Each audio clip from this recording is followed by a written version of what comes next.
Hey, you're in the wrong place.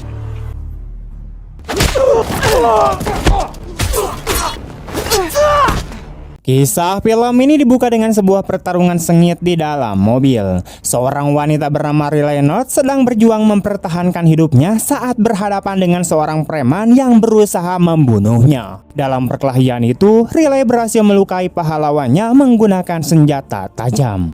Namun situasi masih sangat berbahaya. Demi menyelamatkan dirinya, Riley akhirnya menembak pria tersebut hingga tewas.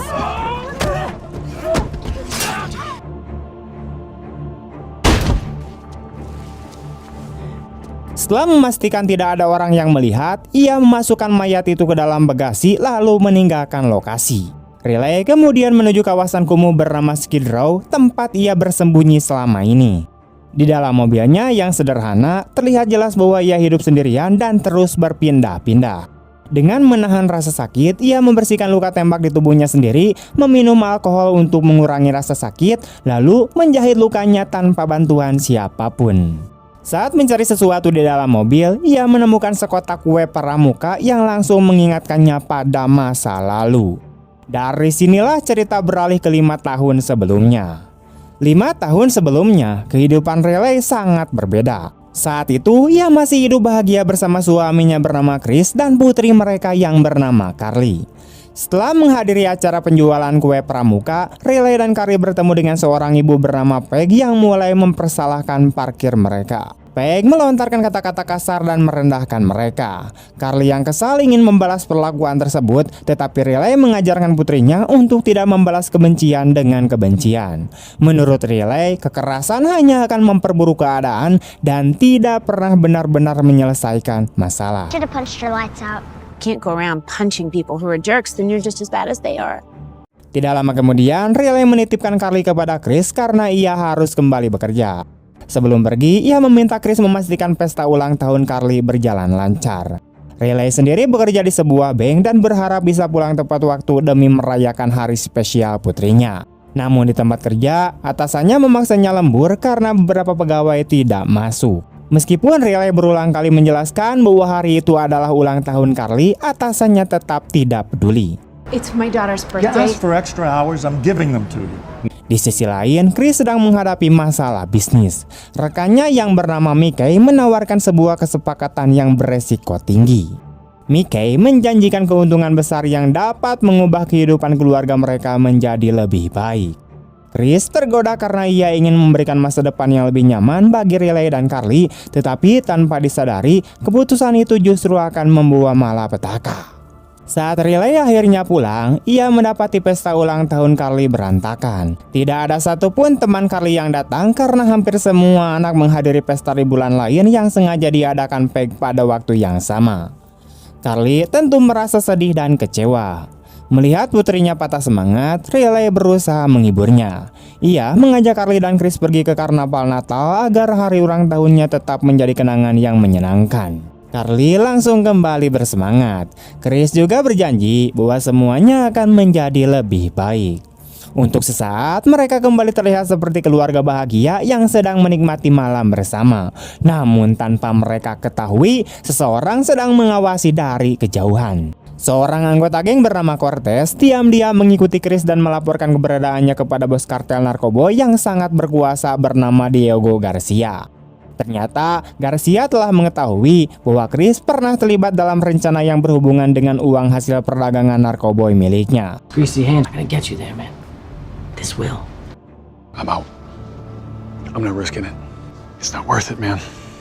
Meskipun Chris akhirnya membatalkan rencana tersebut, Garcia tetap menganggapnya sebagai ancaman. Bagi Garcia, siapapun yang berani menyentuh bisnisnya harus dihukum agar menjadi contoh bagi orang lain. Karena itulah ia memerintahkan pembunuhan terhadap Chris dan seluruh keluarganya. Saat Riley, Chris dan juga Carly sedang menikmati suasana karnaval yang meriah, 3 pembunuh bayaran tiba di lokasi. Tanpa peringatan, mereka langsung melepaskan tembakan ke arah keluarga itu, di mana serangan tersebut begitu cepat sehingga tidak ada kesempatan untuk melarikan diri.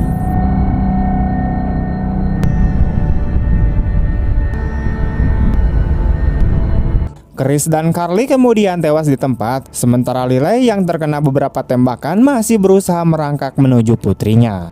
Dengan tubuh penuh luka dan darah, ia memeluk Carly yang sudah tidak bernyawa sambil menangis histeris. Dunia yang selama ini ia bangun runtuh hanya dalam hitungan detik. Tak lama kemudian, ambulans dan polisi pun tiba di lokasi. Riley dilarikan ke rumah sakit dalam kondisi yang sangat kritis. Di tempat kejadian, Detektif Carmichael dan rekannya bernama Detektif Moises mulai menyelidiki kasus tersebut. Bahkan, Carmichael yang sudah sering melihat berbagai kasus kriminal pun merasa iba saat melihat jasad kecil Carly yang menjadi korban kebrutalan para pembunuh. Sebulan kemudian, Riley akhirnya sadar dari koma di rumah sakit. Carmichael segera menemuinya dan menjelaskan bahwa polisi telah menangkap 3 tersangka penembakan. Namun, ia juga memperingatkan bahwa para tersangka bisa bebas jika Riley tidak bersedia memberikan kesaksian dan mengidentifikasi mereka secara langsung. Pada saat yang sama, Riley mengetahui fakta mengejutkan mengenai kematian keluarganya. Chris ternyata menjadi target karena pernah terlibat dalam rencana pencurian uang milik Diego Garcia. Walaupun rencana itu tidak pernah dijalankan, kabar tersebut sudah terlanjur sampai ke telinga Garcia. Demi menjaga reputasi dan kekuasaannya, Garcia memerintahkan pembunuhan sebagai bentuk peringatan bagi siapapun yang berani menentangnya. Dengan hati hancur, Riley melihat kembali foto-foto lama dirinya bersama Chris dan Carly. Kenangan indah yang dulu membuatnya bahagia, kini hanya menambah rasa kehilangan yang begitu besar. Meski demikian, ia bertekad membantu penyelidikan dan mengingat wajah para pembunuh. Riley kemudian dibawa untuk melihat barisan tersangka. Ia berhasil mengidentifikasi ketiga pria yang menyerang keluarganya malam itu. Namun di balik layar, keadaan jauh lebih rumit daripada yang ia bayangkan. Moises mengungkapkan kepada Carmichael bahwa seorang polisi yang pernah mencoba membongkar jaringan Diego Garcia tiba-tiba menghilang tanpa jejak. Fakta itu menunjukkan betapa luas pengaruh Garcia bahkan hingga ke dalam institusi penegak hukum. Menyadari bahaya yang mengintai, beberapa orang mulai menjaga jarak dari kasus tersebut. Sementara itu, kehidupan Riley terus memburuk. Ia menerima surat pengusiran dari rumahnya dan mulai mengemasi barang-barang yang tersisa. Di tengah kesedihannya, ia terus memandangi foto-foto Carly, berusaha mempertahankan kenangan terakhir tentang putrinya. Tak lama kemudian, seorang pengacara bernama Henderson kemudian mendatanginya. Henderson sebenarnya bekerja untuk pihak yang ingin melindungi para pelaku. Ia menawarkan sejumlah uang kepada Riley agar mau menghentikan proses hukum. Ketika Riley menolak, Henderson mulai menyerang kredibilitasnya dengan menyinggung obat-obatan antiseptik yang pernah dikonsumsinya. Ia berusaha membangun narasi bahwa kesaksian Riley tidak dapat dipercaya karena kondisi mentalnya. You're gonna have justice. Make them all pay. Spiritual, that's an antipsychotic. Your memory's a little hazy. They won't. Namun saat persidangan berlangsung, strategi Henderson berhasil memengaruhi jalannya kasus. Ia terus menekan Riley dengan pertanyaan mengenai pengobatan dan kondisi psikologisnya. Perlahan, perhatian pengadilan bergeser dari para pembunuh ke kondisi Riley yang sendiri. Lebih buruk lagi, jaksa yang seharusnya memperjuangkan keadilan terlihat tidak bersemangat dan seolah tidak ingin melawan pihak lawan. Riley merasa sendirian menghadapi sistem yang seharusnya melindunginya. Pada akhirnya, hakim memutuskan berpihak kepada para terdakwa. Orang-orang yang telah membunuh suami dan putrinya kini pun akhirnya dibebaskan. Bagi Riley, keputusan itu terasa seperti pembunuhan kedua terhadap keluarganya. Dipenuhi amarah dan keputusasaan, Riley memprotes keputusan tersebut di ruang sidang. Ia berteriak bahwa sistem hukum telah gagal memberikan keadilan. Namun sebelum dapat berbuat apa-apa, seorang petugas menyetrumnya hingga jatuh tak berdaya.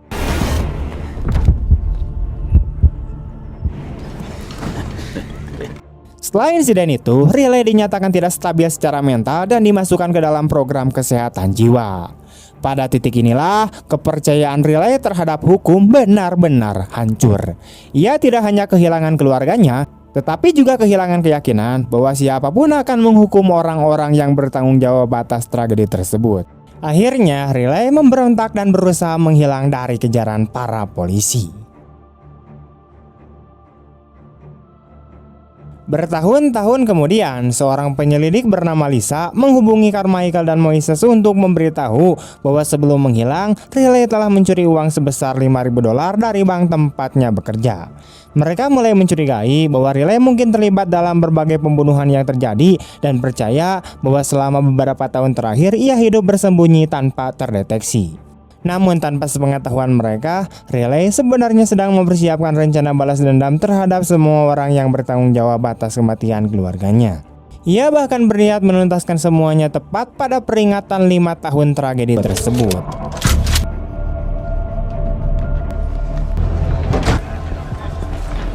Sementara itu, Riley menyusup ke rumah Hakim Stephen dan menyandranya. Ia memaku kedua tangan hakim itu ke atas meja, lalu memaksanya mengingat kembali kasus yang pernah menghancurkan hidupnya. Riley mengungkap berbagai tindakan korupsi yang selama ini dilakukan oleh Stephen. Setelah itu, ia mengambil sebuah mainan dari pajangan di rumah tersebut, lalu pergi meninggalkan tempat itu. Tak lama kemudian, Riley menaiki sebuah bus dan menekan detonator bom, di mana bom tersebut telah dipasang di rumah Hakim Stephen sebelumnya, sehingga kini pun menewaskannya seketika. Carmichael segera mengetahui aksi tersebut dan menemukan fakta bahwa sebelumnya Riley juga telah membunuh pengacara Henderson serta mengancam jaksa wilayah pada malam sebelumnya. Di tempat lain, Diego Garcia, yaitu bos jaringan narkoboy yang bertanggung jawab atas kematian keluarga Riley, mengetahui bahwa Riley telah membunuh para pengacara yang terlibat dalam kasusnya. Sebagai balasan, Garcia memerintahkan Cortez untuk memasang hadiah atas kepala Riley dan memastikan wanita itu dihabisi. Pada saat yang sama, Garcia juga mulai mendapat tekanan dari kartel saingannya karena Riley telah menghancurkan 2 pengiriman narkoboy mereka hanya dalam waktu 1 minggu. Dalam perjalanannya, Riley bertemu dengan seorang anak laki-laki dan memberikan mainan yang sebelumnya ia ambil dari rumah Stephen. Setelah melihat ayah anak itu dalam keadaan mabuk, Riley diam-diam mengikutinya hingga ke sebuah toko.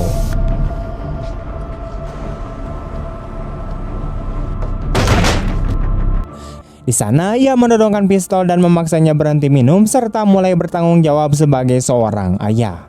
Riley juga memperingatkan pemilik toko agar tidak lagi menjual minuman keras kepadanya. Setelah itu, ia mengambil mobil pria tersebut dengan memberikan sejumlah uang sebagai gantinya.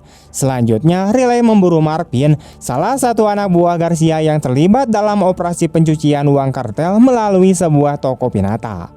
Dengan menyamar sebagai wanita miskin, Riley berhasil mendekati lokasi tersebut. Untuk bisa masuk, ia membunuh 2 penjaga di luar.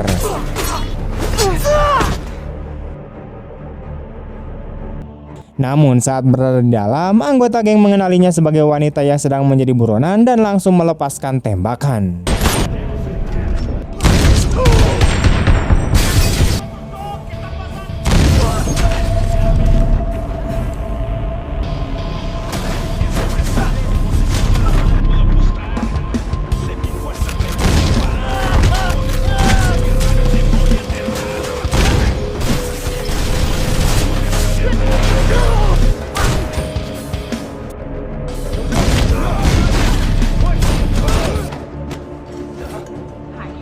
Riley kemudian menghabisi para anggota geng satu persatu sebelum akhirnya berhasil menangkap Marvin.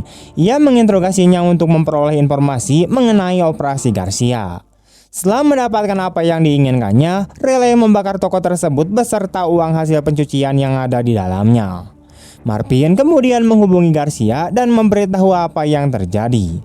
Garcia pun murka karena menganggap si Marvin ini telah membocorkan informasi penting kepada Riley. Sementara itu, aksi Riley pun menjadi berita utama dan memicu berbagai spekulasi di media sosial. Lisa dan Carmichael lalu menyelidiki toko pinata yang telah dibakar tersebut. Namun, Carmichael masih meragukan bahwa Riley mampu menjalankan seluruh rencana rumit itu seorang diri. Karena itu, ia berencana menghubungi divisi narkotika untuk mendapatkan informasi lebih lanjut mengenai keberadaan Garcia.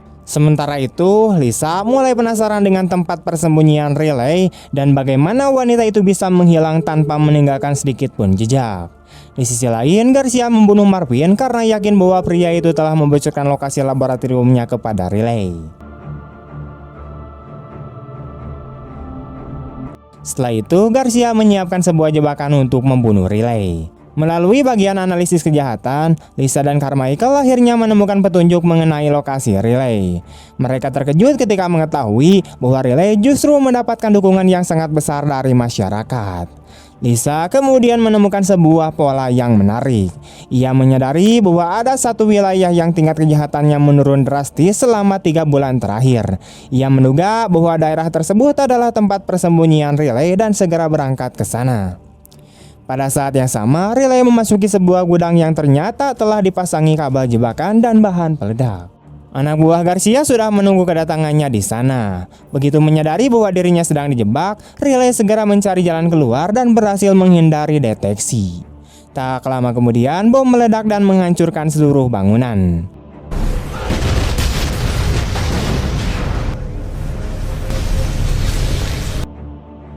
Melihat ledakan besar tersebut, anak buah Garcia yakin bahwa Riley telah tewas. Namun beberapa saat kemudian, Riley muncul dari sebuah tangki saluran pembuangan yang terhubung ke area tersebut. Ia segera mencuri sebuah mobil dan mengejar mereka. Riley kemudian menghadang kendaraan mereka di jalan dan membunuh kedua pria itu.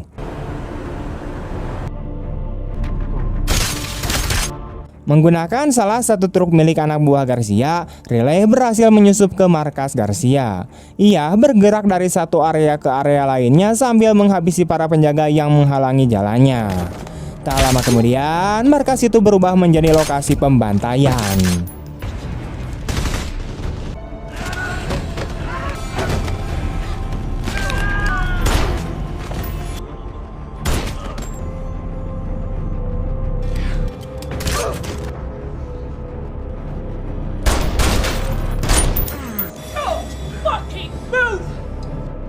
Akhirnya, Riley berhasil mencapai Garcia.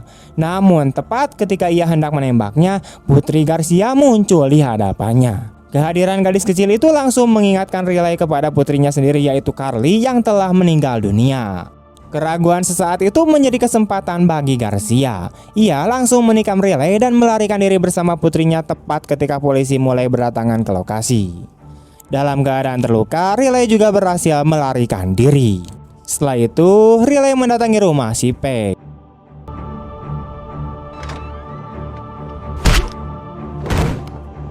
Good evening, Peg.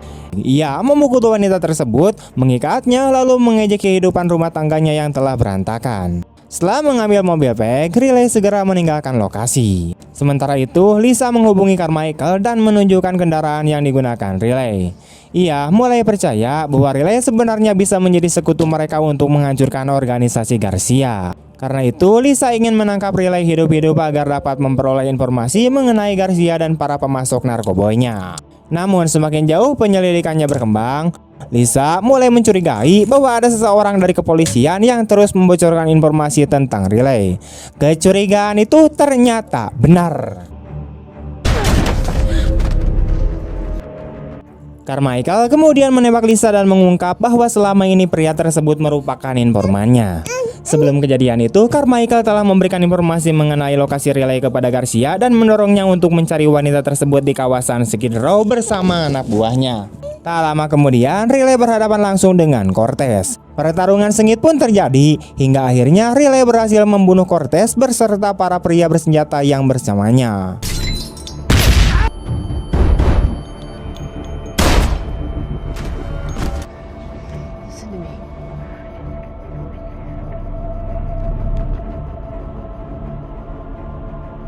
Setelah itu, Riley menemukan mayat Lisa. Ia lalu menyiarkan bukti-bukti yang berhasil ditemukan secara langsung kepada publik oleh Lisa dan mengungkapkan bahwa Carmichael adalah polisi korup yang selama ini bekerja untuk Garcia. Riley juga mengundang polisi dan media ke lokasi tersebut agar seluruh kebenaran bisa terungkap.